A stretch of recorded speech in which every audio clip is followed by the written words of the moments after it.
Beni çekiyorlar.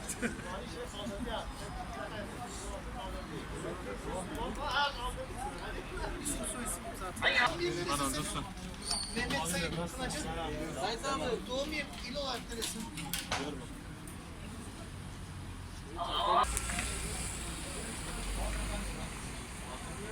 Her şey tamam da.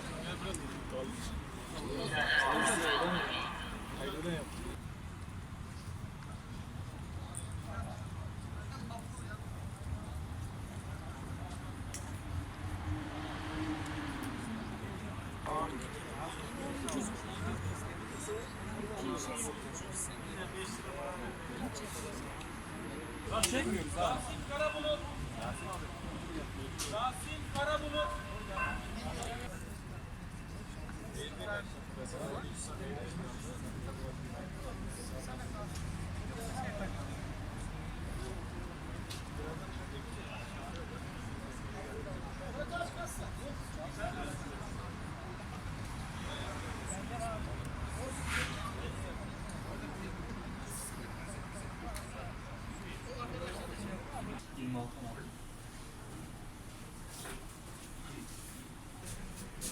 Sarhoşlar saldırdılar şey. Allah Allah.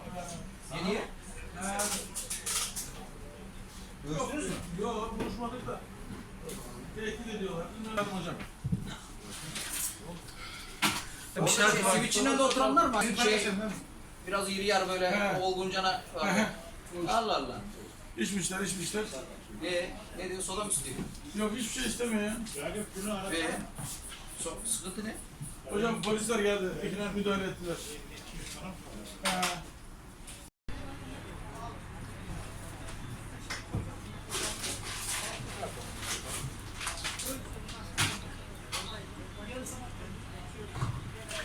Çok kastım yani. Tamam, damar yerim var. Damar ağrısı.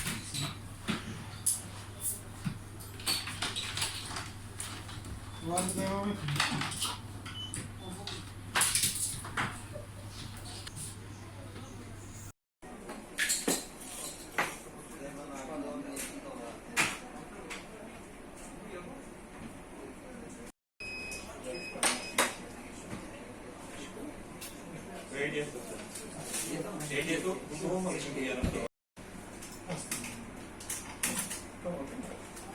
Kalkmayacak. Ben sana bir tane vereyim mi?